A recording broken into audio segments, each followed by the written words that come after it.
And welcome back to Reason and Theology. What is the Catholic Charismatic Movement and Renewal? And what have previous popes said about it? And probably most importantly, is Pope Leo XIV going to approve of it? These are conversations that people are starting to have in light of things that Pope Leo XIV previously said about the Catholic Charismatic Renewal prior to him becoming Pope. And so there are some people who are convinced that he is going to weigh in on the question. But before we dive into that, we have to talk about what exactly is it.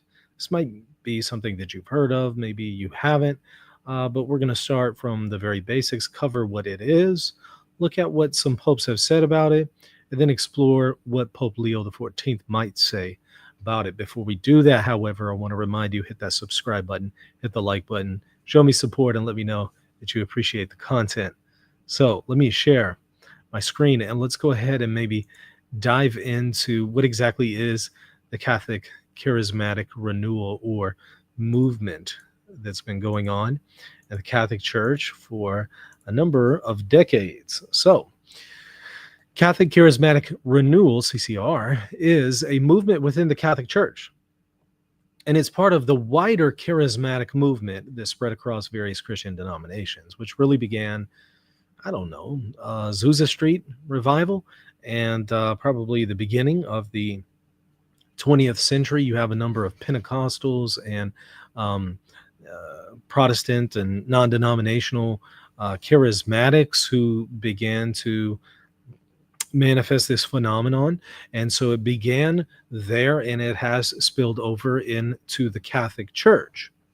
So the Catholic Charismatic Renewal has been described as a current of grace.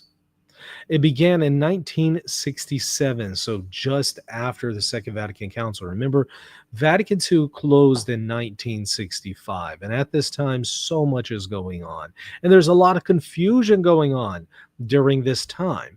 There are people out there saying all sorts of things. They were saying that Vatican II changed the doctrine. We don't have to believe the dogmas anymore. Vatican II teaches this, it teaches that. There are a lot of people who are casting off the traditions of the church and the dogmas of the church, saying that they now had justification for it based on Vatican II. There are others who are saying, no, that's a misrepresentation of Vatican II, and they were trying to hold on to tradition and hold on to a balanced approach of balancing the reforms of Vatican II in continuity with the past. And, so much was going on, and this is literally, right before you had a whole bunch of bishops began to dissent against the Catholic Church on Humanae Vitae. And so it's a pivotal time, 1967, a lot is going on. Still at this time, the Latin Mass is being celebrated, although there was this kind of provisional liturgy in 1965, but the Novus Ordo wasn't promulgated until the end of 1969. And so you still have the Latin Mass going on, or at least not necessarily a fully reformed liturgy. And a ton of things are going on in 1967. So it began then when Catholics from Duquesne, however you pronounce that university, I'm sure people will laugh at me, the alma maters of that university, attended Protestant worship service and claimed to have been baptized in the Holy Spirit. So it started by Catholics going to Protestants and experiencing what Protestants were experiencing. And the Protestants were saying they have this baptism of the Holy Spirit, which is not at all the view of the Catholic Church or the notion that one receives the Holy Spirit through baptism and the sacrament of confirmation. The Protestants and the Charismatic Renewal do not believe in the sacraments like that. They tend to believe that you experience a baptism of the Holy Spirit, you receive the indwelling of the Holy Spirit once you begin speaking in tongues. And so you have to, speak in tongues until you finally receive the indwelling of the Holy Spirit. So began in 1967 when you have some Catholics from this university going to Protestants, seeing what the Protestants are doing, and they felt like the Protestants had something that they didn't have in the Catholic Church, and they felt they had an experience at this Protestant service. So it's heavily influenced by American Protestantism, especially, and in particular, evangelicalism and Pentecostalism, emphasizing a personal relationship with Jesus, emotional experiences, and expressing the quote gifts of the Holy Spirit. Cardinal Sunens described the Catholic Charismatic Renewal as not a specific movement. It does not have founders. Of course, it doesn't, because it was the Protestants who founded it. So that would make sense, right? It doesn't have founders. It's not homogeneous, and it includes a great variety of realities. It's a current of grace, a renewing breath of the Spirit for all members of the church, laity, religious, priests, and bishops. So evidently the Holy Spirit, according to this perspective, is renewing the Catholic Church, but evidently that renewal began in Protestantism, and then it spills over in the Catholic Church. So the Holy Spirit was doing a work with the Protestants, and then it spills over into the Catholic Church to renew the Catholic Church. It continues, one does not form part of the renewal. Rather, the renewal becomes a part of us, provided that we accept the grace it offers. According to the preacher of the papal household, Cardinal Cantalamessa, Jesus Christ is no longer just a set of theses and dogmas, no longer just an object of worship and of remembrance, but a living reality of the Spirit. So in fairness, so prior to the Catholic Charismatic Renewal, would they say in Catholicism that Jesus was just a thesis and dogma and just an object of worship and was not a living reality in the Spirit? Would they say that this was something that was lost in the Catholic Church and these Catholics had to go over to the Protestants to retrieve that? Would they say that, or is that the position they're adopting? Catholics who practice charismatic worship usually hold prayer meetings outside of Mass that feature prophecies, faith healing, and speaking in tongues. And here, the speaking of tongues would not necessarily be, speaking in other languages, as some might argue is going on in the Bible. They would argue it's the all that stuff. You've probably seen a whole bunch of people are probably laughing at me. I'm sure they'll clip that, right? You've probably seen this before, right? I know I've seen it. I've been Protestant. I've been to many charismatic services of all different kinds, and what will normally happen is there will be, I see people laughing in the chat. So there will be a bunch of gibberish, right? And people falling out and uncontrollably shaking and doing all sorts of wild things that usually goes along with it. And there may or may not be some kind of interpreter to it. So sometimes they'll just start saying all this stuff, and maybe there will be a translation or interpretation on part of another one of the alleged prophets in the meeting, or there just won't be an interpretation. It'll just be a whole bunch of gibberish. So one of the practices in the Catholic Charismatic movement is to import that notion that originated with Protestantism and to bring it into there. Now, what some Catholics have tried to do is they've tried to, taking some of the arguments from Protestantism, have tried to interpret the Bible in 1 Corinthians and a few other places that talks about speaking in tongues, and they've tried to interpret it as a heavenly language that might sound like a whole bunch of gibberish. And therefore they would see that as justification for this. But I think that there might be some difficulty, and I think not only exegetically showing that, but also showing this in church history.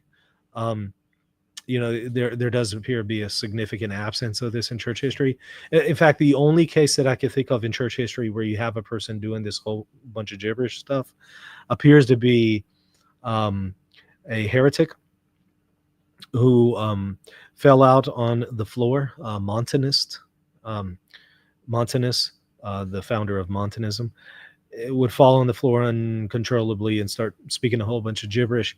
And he claimed that he had, this experience with the Holy Spirit and everything. And it's noted by Eusebius that this was done in actually contradiction to the practice of the holy apostles. And so this was not looked upon favorably by Eusebius, for example.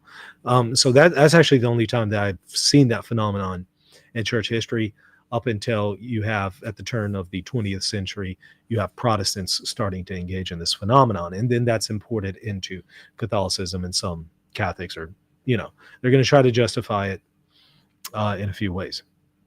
Okay, so according to Christian theologians Peter Hawken, Tony Ritchie, and Christian Stevenson, the Catholic Charismatic Renewal movement is intrinsically ecumenical and has given rise to covenant communities with members from major Christian denominations who lead a shared life based on the baptism of the Holy Spirit.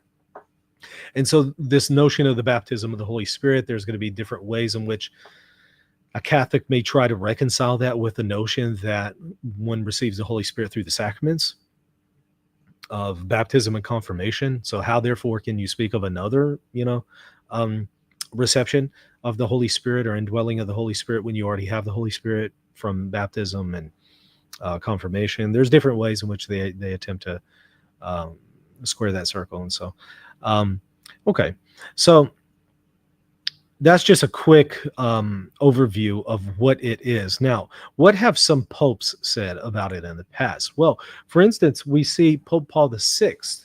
So he's the one who closed the Second Vatican Council, Vatican II. Pope Paul VI said, "How would it be possible that this spiritual renewal not be a chance for the church and the world?" That was an address of May 19th, 1975. So he thought this was actually an opportunity, a chance for the church to be renewed. Okay. So I appeared to, in some kind of sense, endorse it. Now, you also have some statements from others. This is from John Paul II. "The institutional and charismatic aspects are coessential, as it were, to the church's constitution. They contribute, although differently, to the life, renewal, and sanctification of God's people." So he says, the institutional aspect of the church, that contributes to the sanctification of God's people in one way, and the Catholic Charismatic Renewal contributes to the sanctification of the church in another way. So he seems to think that, they're harmonizable, they're compatible.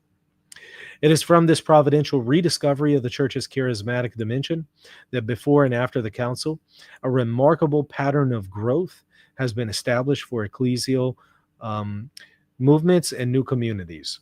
Present here are the tangible proof of this outpouring of the Spirit. So pretty favorable, right? I mean, he seems to be very much in favor of it, doesn't have a problem, and sees this as an opportunity, like Paul VI said, for the church to continue to grow in sanctification. Then you have, after that, Pope Benedict XVI, who commented on it. And this isn't exhaustive from the popes, by the way. I'm just giving you just like a quick rundown here. "The movements and new communities are like an outpouring of the Holy Spirit in the church and in contemporary society. We can therefore rightly say that one of the positive elements and aspects of the community of the Catholic Charismatic Renewal is precisely their emphasis on the charisms, or the gifts of the Holy Spirit, and their merit lies in having recalled their topicality in the church." So seemed relatively favorable. I mean, maybe a little less direct as some of the other popes we just saw, but on the whole, he sees some good aspects to it. He wants to say there's a positive aspect that highlights the gifts of the Holy Spirit. Now, a huge major question, and I think the pink elephant in the room, is whether or not this stuff is really a gift of the Holy Spirit, or whether or not it's just stupidity, or whether or not it's just the power of suggestion, or whether or not it's just cultic manipulation, or whether or not it's demonic languages. Like, there's different views, different perspectives that different people have about it. Some people think it's the language of angels, and it's God's, it's the Holy Spirit speaking through the person. Another person might say it's a demon. Another person might say it's just stupidity and people being ridiculous. So there's different views here.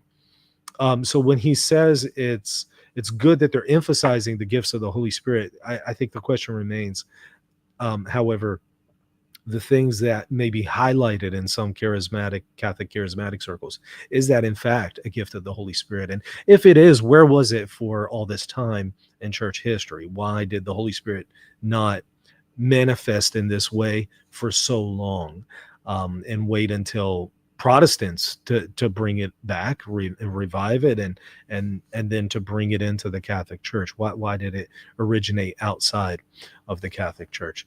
Would be a question that I think many people would wonder. Okay, so now Pope Francis, here's what he said. I thank Renewal in the Spirit, ICCRS, and the Catholic Fraternity for this opportunity to be with you, which is a source of great joy for me. I'm grateful for the presence here of the first members of the Renewal, who had an intense experience of the Holy Spirit's power. I believe that Patty is here. You, the Charismatic Renewal, have received a great gift from the Lord. Your movement's birth was willed by the Holy Spirit to be a current of grace in the church and for the church. This is your identity, to be a current of grace. So like he's really open to it, Pope Francis, like very clearly endorsing it, saying the movement was willed and birthed by the Holy Spirit. Does he mean that like when it was birthed with the Protestants, or does he mean that when it was imported into the Catholic Church from Protestants? What does he mean? Either way, he seems to be saying this came from the Holy Spirit. It's of the Holy Spirit. It's all good. This is a current of grace in the church. I guess a current of grace in conjunction with the sacraments. Okay, so that brings us to Pope Leo XIV. What is he going to say about it? What has he said about it so far? That's what we're going to look at. Charismatic Renewal leader confident that Pope Leo XIV will affirm movement's status in the church.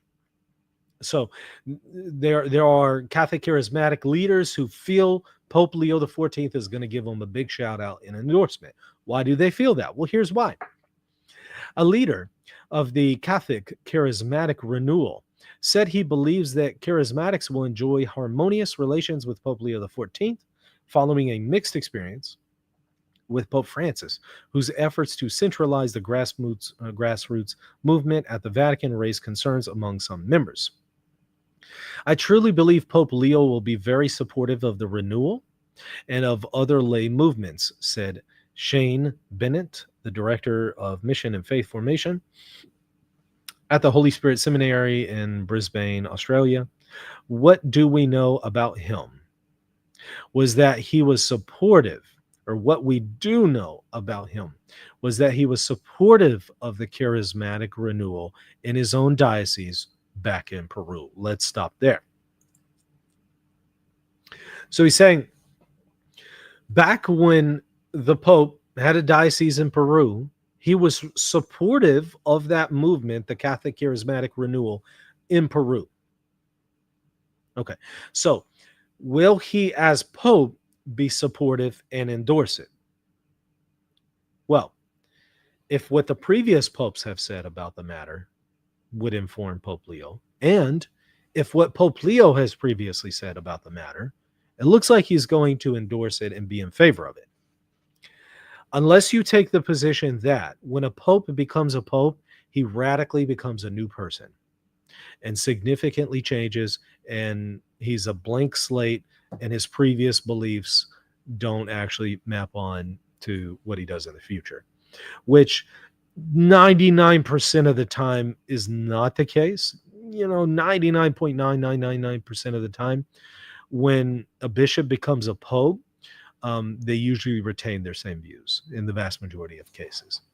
So, odds are, it seems, that Pope Leo XIV, for better or worse, is going to approve of this movement. I don't know if he's going to do so in just kind of, general addresses and stuff like that, or papal homilies, or if he's going to write an encyclical on it. That I don't know.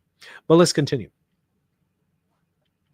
Bennett spoke in Rome following a June 9 through 12 meeting in the Catholic Charismatic Renewal International Service, a Rome-based umbrella group established by Pope Francis for charismatic movements worldwide. Because the Catholic Charismatic movement is massive. It's not a tiny fringe group.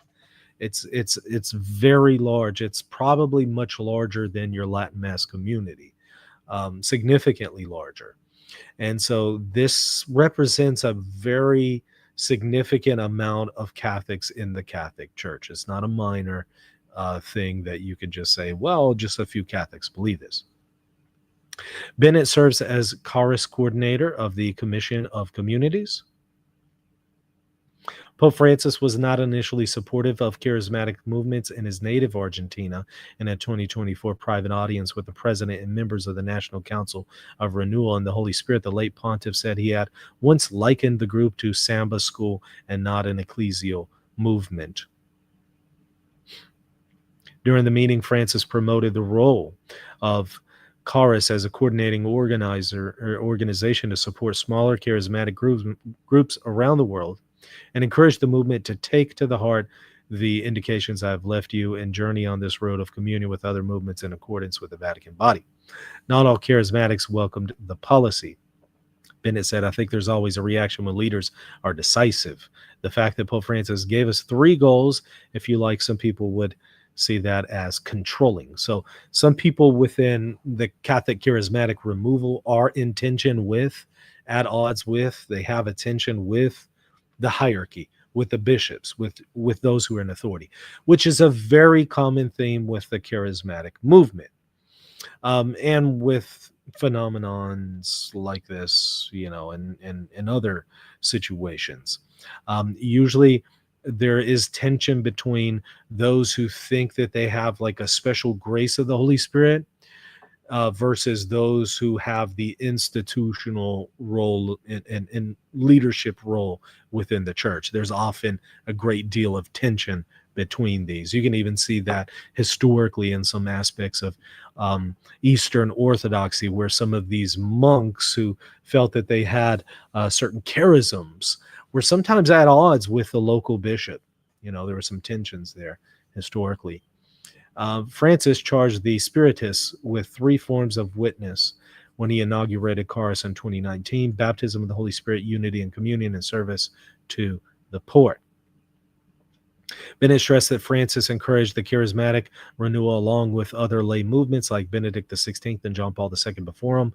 The Australian met multiple times with all 3 popes. The first pope to formally back the Catholic Charismatic Renewal was Paul VI, when he appointed Cardinal Sunens as the first cardinal delegate and episcopal advisor for the movement in 1974.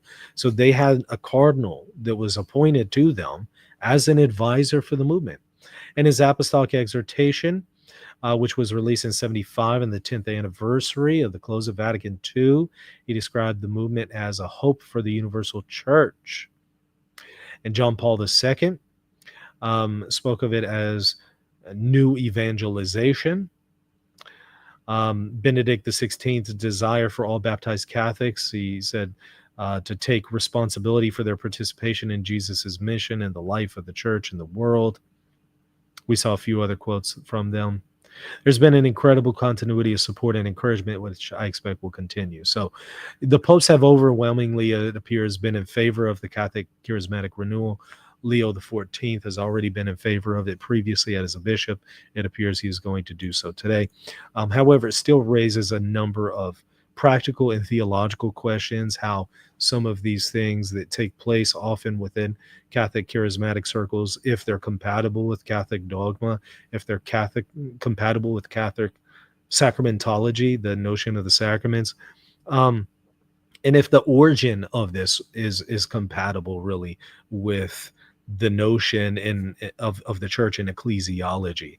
Why is it that these graces were originating in non-Catholic movements and had to be imported into the Catholic Church? So a lot of questions still remain. And so some people are overwhelmingly in support of the movement. There's a lot of Catholics who just love it, swear by it. They will just absolutely fight you tooth and nail if you say anything critical about it or raise any question. There's some people who are a little bit more willing to have that conversation, but they're still in favor of it. And then there's other people who are skeptical. They just don't know. They're like on the fence. And then there's other people who are like, this is the worst thing ever. I hate this. Why is Protestantism being imported into the Catholic Church? This is contrary to dogma. This is contrary to tradition. This is contrary to, the whole point of the Catholic Church. This is clearly demonic. This is clearly deceptive. This is clearly emotional and manipulative and all that, right? So there's different perspectives that people have had. However, it appears the popes have been overwhelmingly in favor of it. So anyways, I hope this was been a little helpful in maybe shedding some light on what exactly the movement is, and what the popes have said about it, and what Pope Leo is probably going to say about this movement sooner or later, for better or worse. If you enjoyed the video, if you found it beneficial, hit that like button, hit the subscribe button, and consider supporting me, especially on Patreon. It helps out tremendously if you want to continue to see more great content coming your way right here from Reason and Theology. Go check me out there, or hit the join button right next to the subscribe button right here on YouTube to become a channel member. Either way, you get access to extra patron-only content, and you enable me to do what I do here. So that's going to do it for today.